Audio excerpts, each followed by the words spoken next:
महाराज जी हम ध्यान करें तो कैसे करें, हम माला फेरे तो कैसे पहरे। उसी समय इतनी उबासी आती, इतनी नींद आती है कि हम करें तो करें क्या।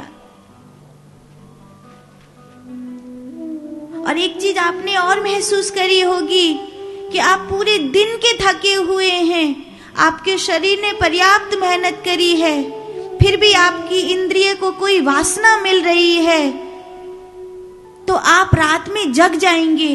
पूरे दिन थकने के बाद जहां आपको खड़े होने की बस की नहीं थी, वहां आपको कोई कामुकता का सुख मिल रहा है, कोई लोभ का सुख मिल रहा है, कोई अन्य विषय का सुख मिल रहा है।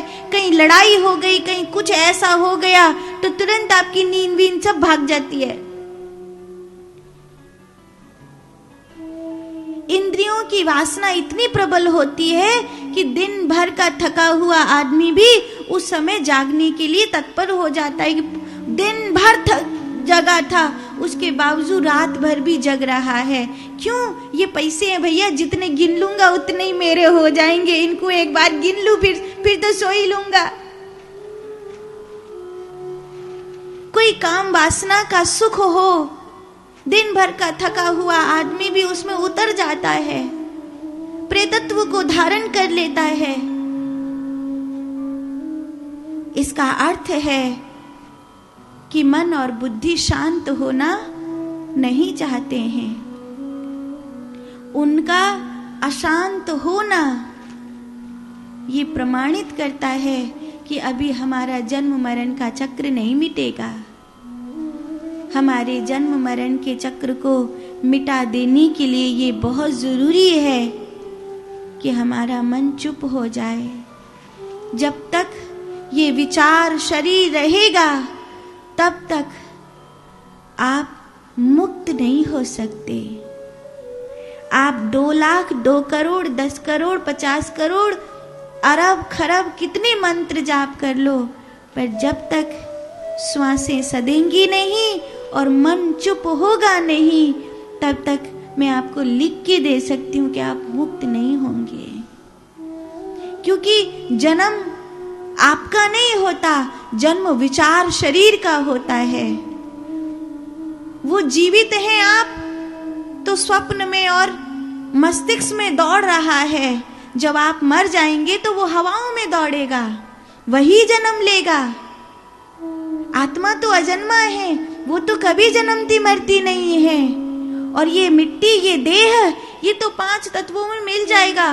पानी पानी में चला जाएगा, अग्नि अग्नि में चले जाएगी, वायु वायु में, आकाश आकाश में, मिट्टी मिट्टी में चले जाएगा, सब मिल जाएगा। आज 1 मिनट मन शांत होना सीखेगा, कल 5 मिनट, फिर 10 मिनट, फिर हो सकता है बाजार में खड़े होकर भी मेरा मन शांत हो जाए। महात्मा भी ऐसे ही करते हैं। एक समय ऐसा होता है जब महात्मा खुद को गुफा में घुसा देते हैं, एकदम गुफाओं में, उसमें तपस्या में चले जाते हैं। और एक दिन ऐसा आता है कि फिर वो अपनी ही गुफा में प्रवेश कर जाते हैं। फिर दुनिया में जीते जरूर हैं, देखते हुए दिखाई देते हैं, सुनते हुए, लेकिन वो तो अपने ही भीतर की आवाज सुन रहे हैं। वो तो खुद ही की आंखें खुद ही को देख रही हैं। ऐसी बात हो गई है।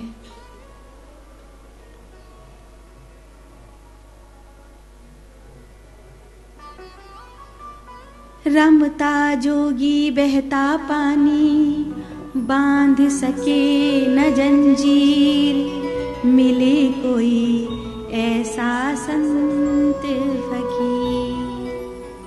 कलयुग की मुसीबत क्या है जानते हो?